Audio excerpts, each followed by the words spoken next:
अब ये है प्रश्न कि सेवा क्यों करनी चाहिए और कैसे करनी चाहिए। सेवा इसलिए करनी चाहिए कि हमारे सब संबंध ऋण अनुबंध हैं, हमारे ऊपर पूरी प्रकृति का ऋण है या नहीं। हम लोगों ने जन्म माता पिता से लिया, उनका ऋण है। हमें ज्ञान गुरु जी से मिला, उनका ऋण है। फिर कुटुंब और सगे संबंधियों का ऋण है। तो जब हम सबकी सेवा कर लेते हैं तो हम सब ऋणों से मुक्त हो जाते हैं। अब एक बात और बहुत खास समझने की है, अगर हम अपने घर को अपना घर मान के सेवा करते हैं तो उतना लाभ नहीं होता है, पर हम अपने घर को गुरु जी का घर, भगवान का घर मान के सेवा करते हैं तो उसका हमें अनंत गुना फल मिलता है। अपने घर को भी, मेरे बच्चे नहीं, भगवान के बच्चे, गुरु जी के बच्चे, फिर हम सेवा करते हैं। तो मेरा घर नहीं है, भगवान का घर है, गुरु जी का घर है। हम लोग सुबह उठ के कहते भी हैं, पंचामृत करते हैं कि मैं भगवान का हूँ, घर भगवान का है, परिवार भगवान का है, भगवान के लिए सब काम करता हूँ, भगवान का दिया प्रसाद पाता हूँ और भगवान के दिए प्रसाद से भगवान के जनों की सेवा करता हूँ। सब कुछ यहाँ भगवान का है। गीता में भगवान ने कहा कि जो मनुष्य कल्याणकारी अर्थात सेवा के कार्य में लगा हुआ है उसकी कभी दुर्गति नहीं होती है। ये 6:40 है। और महान दार्शनिक चाणक्य ने भी कहा कि जिनके मन में सदैव सेवा की भावना रहती है उनकी मुसीबतें जल्दी खत्म हो जाती हैं। पर प्रॉब्लम्स तो आती हैं पर जल्दी कट जाती है। तो सेवा करने से हमारे पुण्य बनते हैं, हमारा स्वास्थ्य ठीक रहता है और सेवा करने से भगवत भाव हमारा पक्का होता है। भगवत भाव से सेवा करें, अहंकार से नहीं। अहंकार से की हुई सेवा का कोई फल नहीं मिलता। सेवा करने वाले सबके दिलों में घर कर जाता है। सेवा करने वाला सबके दिलों में घर कर जाता है।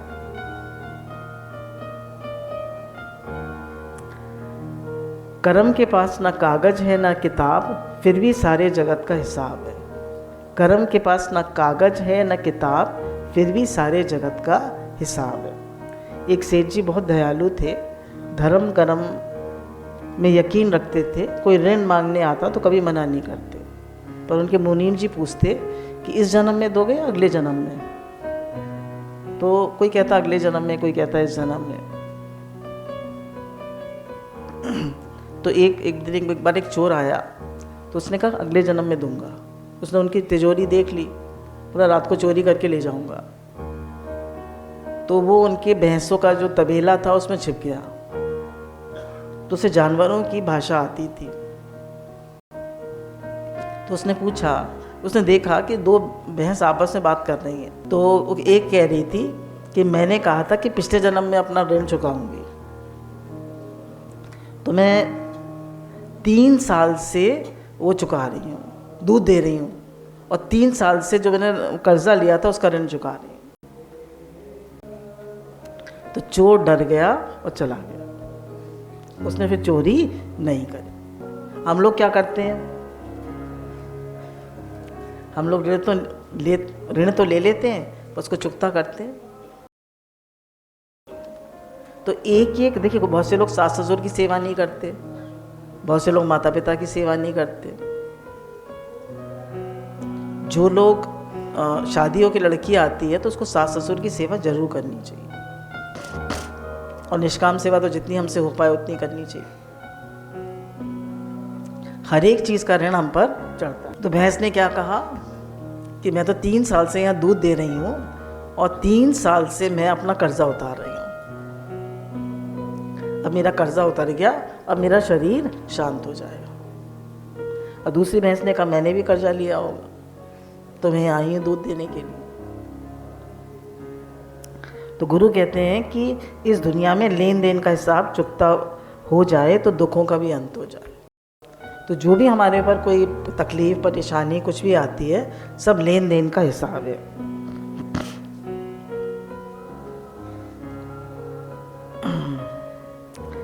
सेवा करने से हम भगवान के प्रिय बन जाते हैं। सेवा करने से हम भगवान के प्रिय बन जाते हैं। एक बार एक पुरानी बात है, एक व्यक्ति सेठ के यहाँ काम करता था। उसने कहा सेठ जी से, सेठ जी का उस पर बहुत विश्वास था कि मैं जगन्नाथपुरी जा रहा हूँ। तो उसने सेठ जी ने कहा अच्छा ठीक है। उसने कहा ये 100 रुपये मेरे भी चढ़ाते आना। तो उसने कहा ठीक है। तो वो जब जा रहा था तो रास्ते में उसको लोग मिले जो कि कीर्तन कर रहे थे। उसको लगा इनके होठ सूख रहे हैं, ये बहुत भूखे हैं। तो उसने उनको 98 रुपीज़ का भोजन और पानी वानी पिला दिया, शरबत पिला दिया। उसके खर्च हो गए 2 रुपये उसके पास बचे। तो 2 रुपये उसने जाके जगन्नाथपुरी में चढ़ा दिए। अब वो डर रहा था कहीं सेठ जी नाराज़ ना हो। अब सेठ जी को स्वप्न आता है कि जगन्नाथ जी कह रहे हैं कि वो 98 रुपये तो मुझे मिल गए पर 2 रुपये नहीं मिले। तो सेठ जी सोचते हैं कि वो तो इतना ईमानदार था, 98 मिल गए तो 2 कहाँ चले गए। जब आता है तो पूछता है तो सेठ जी तो कहता है मैंने, माफ़ करिएगा सेठ जी, 98 रुपये तो मैंने सबकी सेवा में लगा दिए और 2 रुपये मैंने मंदिर में चढ़ाए। तो कौन से मिले भगवान को?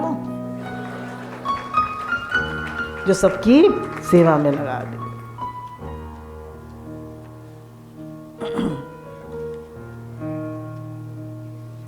सेवा एक ऐसी तिजोरी है जहां खुशियों के गहने छिपे हैं। जिस प्रकार धूप या अगरबत्ती जलाने से पूरा घर में खुशबू फैल जाती है, ऐसी जगत की सेवा करने से मन में खुशियाँ आती है। When we sprinkle happiness on others, naturally a few drops fall on us. जब हम दूसरों को खुशी देते हैं तो हमें भी खुशी आती है। लोगों का डिप्रेशन दूर हो जाता है सेवा करने से। अब ये बहुत अच्छा दृष्टांत है। ठाकुरदास नाम का एक व्यक्ति अपनी पत्नी व बच्चों के साथ कलकत्ते से चलकर मोदी नगर आया। वहाँ उसका शरीर शांत हो गया। उसको 2 रुपये महीने मिलते थे, पुरानी बात। अब सारा बाहर जो है बच्चों का माँ पे आ गया। मजदूरी करके वो बच्चों को पढ़ाती थी। उसका बेटा बहुत अच्छा था, वो माँ के पैर दबा रहा था। कहता माँ जब मैं कमाऊँगा तो मैं तेरी बहुत सेवा करूँगा, तेरे पैर दबाऊँगा, तुझे सब प्रकार से खाने पीने को दूंगा, मैं तेरा बहुत ध्यान रखूँगा।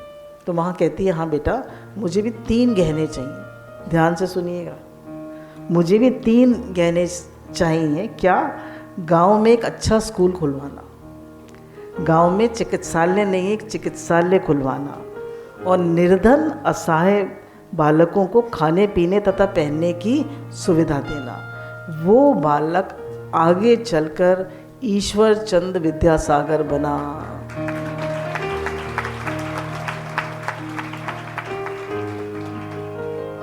और उसने माँ के 3 गहने माँ को दिए। हम लोग अपने बच्चों को प्रेरित करते हैं कभी? हम लोग अपने बच्चों को प्रेरित करते हैं कि निष्काम सेवा करो? करते हैं? विचार करिएगा, सोचिएगा। खुश होकर नेक कर्म कीजिए, दुआ तो खुद ही बोल पड़ेगी। खुश होकर नेक कर्म कीजिए, दुआएं तो खुद ही बोल पड़ेगी।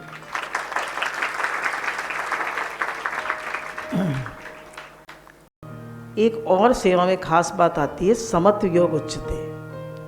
सेवा हमें समता सिखाती है कि हमारे जीवन में समता आती जाए।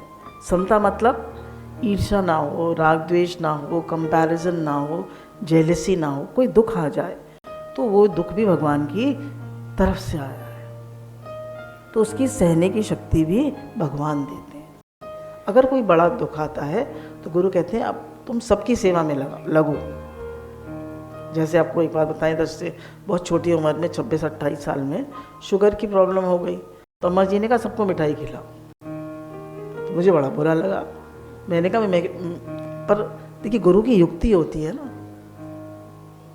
तो सारा समझ हमें गुरु से मिलती है, सारी युक्ति गुरु से मिलती है। सेवा करने से हमारा जीवन निष्कामी बनता है। The best way to find yourself is to lose yourself in the service of others. जो तरवर सरोवर संतजन चौथा बरसे मेघ, परोपकार के कारण चारों धरे दे। तो संतजन, बादल और वृक्ष ये सब दूसरों के लिए देह धरते हैं। देखिए वृक्ष जड़ है और ये मेघ भी जड़ है। बादल के कल कितनी बारिश हुई, फिर भी सब काम चला। पर उन्होंने कहा संतजन जो है वो लाइव है। तो वो जब सेवा करते हैं तो हम सब उनसे सीखते हैं। हम आपको क्यों बताया, कहते हैं एक हाथ से दो, दूसरे हाथ को ही पता ना चले, ताकि हम भी सीखें। हम लोग जब बचपन में पढ़ते थे तो हमारे पूर्वज नाम की हमारी एक छोटी सी बुक आती थी, उसमें दधीची ऋषि की कथा आती थी कि जब असुरों का और देवताओं का और असुरों का युद्ध हो रहा था, तो इंद्र जो है वो दधीची ऋषि से उनकी हड्डियां मांगने आते हैं। ये कहा था कि अगर उसकी हड्डियां बनाओगे तो तुम युद्ध जीत जाओगे। तो दधीची ऋषि कहते हैं इंद्र से, भाई तुम क्या कह रहे हो कि जीवित नर से कहा जाए कि तुम अपनी हड्डियां दे दो तो उसको कैसा लगेगा। बोले मैं भी जानता हूँ, पर हम युद्ध इसी से जीत सकते हैं। उन्होंने कहा अच्छा ठीक है। अब आप बताइए हमारे यहाँ कितने बड़ा उन लोगों का दिल होता था। उन्होंने योग अग्नि से अपने शरीर को भस्म किया और अपनी हड्डियां दे दी, उससे वज्र बना और देवता लोग जो हैं उससे युद्ध जीते। तो ऐसे ऐसे दानवीर हमारे यहाँ हुए हैं। एक बार किसी ने पूछा सेवा कैसे, कब, किसके लिए करनी चाहिए। तो किसी ने भगवान जी से पूछा, भगवान जी मैं आपकी पूजा कैसे करूं तो जिससे आप जल्दी प्रसन्न हो जाएं। तो भगवान ने कहा तू स्वयं भी मुस्कुरा और औरों के मुस्कुराने की वजह बन, ये हो गई मेरी पूजा। खुद भी मुस्कुरा और औरों के मुस्कुराने की वजह बन, हो गई पूजा। If you light a lamp for somebody, it will also brighten your path. भगवान को कैसा देना पसंद है? किसी के चेहरे पे मुस्कुराहट दे सके, किसी की आंखों में खुशियां दे सके, किसी के जीवन में खिलखिलाहट दे सके। एक बार दो लोग मंदिर में गए। एक ने तो 1100 रुपये की थाली खरीदी भगवान के पूजन के लिए। एक बच्चा जो है वो बहुत प्यासा था, वो शिकंजी मांग रहा था।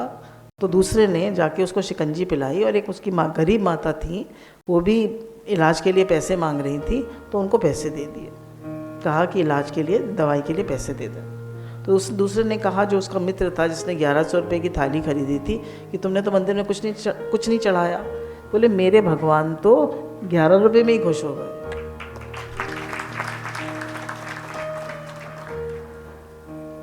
तो भगवान ने इस संसार में कहा है कि मैं विष्णु अर्थ यज्ञ बनाया है, तुम लोग यज्ञ के द्वारा वृद्धि को प्राप्त होगे, सबकी सेवा करो तो भगवान तुम्हें देंगे। हम लोग कहते हैं मिलता ही नहीं है, हमारे पास है ही ना, है ही ना, है ही ना। तुमने दिया। हम एक बैंक में जाएं और हम कहते हैं भाई हमें 1 लाख रुपए दे दो, तो कहता है आपका अकाउंट है? नहीं, अकाउंट तो नहीं है। फिर कैसे मिलेगा? तो हमने ट्रू इन्वेस्टमेंट करके अपना अकाउंट खोला है। अब देखिए लोगों को बस पैसा आता है, तो आजकल जो यंग जनरेशन है वो क्या करती है, बड़ा घर बना लेती है, बड़ी गाड़ी खरीद लेती है, फॉरेन ट्रिप कर लेती है। यूरोप हुआ है, अमेरिका हुआ है, या इंडिया में भी कहीं गए तो गोवा हुआ है, केरला हुआ है, और इधर ऐसे ऐसे जगह हुआ आते हैं। पर निष्काम सेवा के लिए कोई नहीं सोचता, पर गुरु हमें निष्कामी बनाते हैं। अब एक बहुत अच्छी बात है कि हम कोई भी सेवा करते हैं तो उसे गुप्त भाव से करें। हमारा बहुत पुराना दृष्टांत है। एक सेठ जी थे, वो जो भी सेवा करते थे तो उसमें उस आश्रम में या किसी भी आश्रम में अपनी तस्वीर लगा देते थे या अपना स्टैचू लगवा देते थे। पंखे दान देते थे तो उस पर अपना नाम लिखवा देते थे। कोई सीट बनवाते थे, आपने देखा होगा पार्क वगैरह में, उसमें भी अपना नाम लिखवा देते थे। तो बोला वैसे तो 84 का चक्कर काटना चाहते हैं और पंखे में अपना नाम लिख के चक्कर ही काट रहे हैं। तो जब वो पहुँचे यमराज के पास, उनको बड़ा भाव था, बड़ा अहंकार था, मैंने बहुत दान किया है। तो उन्होंने, जब उनका हिसाब किताब हुआ यमराज के पास, तो पूछा कितने रुपए दान किए हैं? तो उन्होंने कहा मैंने तो लाखों रुपया दान किया है। बोले तुम, मेरे खाते में तुम्हारे सिर्फ 5 रुपये लिखे हैं। बोले वो तो मुझे पता ही नहीं मैंने कब दिए। बोले इसीलिए तो लिखा है, इसीलिए तो लिखा है। तो सेवा कैसे कर रहे हैं ये देखिए। सेवा तन मन धन से करें। अब देखिए, तन से लिमिटेड सेवा हो सकती है, धन से लिमिटेड सेवा हो सकती है, पर मन से अनलिमिटेड सेवा हो सकती है। कैसे? एक बड़ा ट्रक लीजिए, उसमें आप खूब चावल, आटा, चीनी, तेल और खूब चीज़ें भर लीजिए और सबको मानसिक रूप से दान देते जाइए। कलयुग में मानसिक सेवा का भी पुण्य है। गरीबों की सेवा कैसी भी सेवा करते जाए। देखिए, छोटी छोटी सेवा भी कर सकते हैं। एक लड़की जो है वो उसमें जा रही थी बस में, तो उसने देखा कि एक माँ खड़ी, उसके हाथ में बच्चा है, तो उसने अपनी सीट उसको दे दी। फिर जब वो लड़की उतर गई, वो लेडी उतर गई, तो दूसरा एक विकलांग व्यक्ति खड़ा था, उसको अपनी सीट दे दी। तो एक तीसरी जो लेडी बैठी थी बराबर में उसके, उसने पूछा तुम दूसरों को क्यों सीट दिए जा रहे हो? बोले आपके पास तो पैसा है, आप तो धन से सेवा कर सकती हैं, मेरे पास तो कुछ नहीं है, तो मैं तन से सेवा कर लूँ।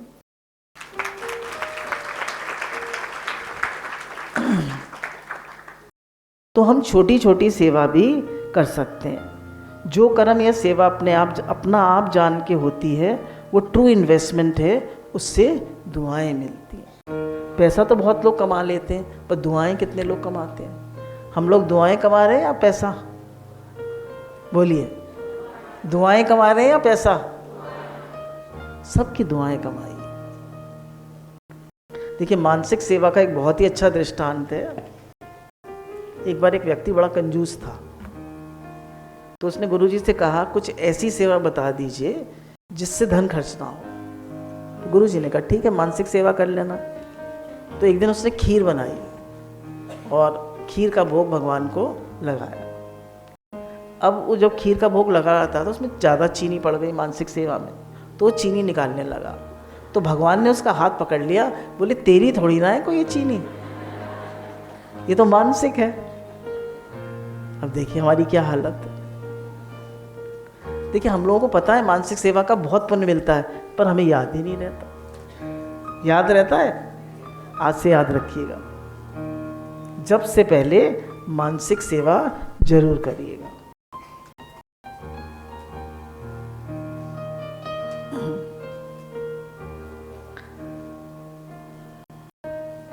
जो खा लिया वो अंग लगा, जो रख लिया वो जंग लगा, जो दे दिया वो संग लगा, जो दे गए वो ले गए और जो जोड़ गए वो छोड़ गए।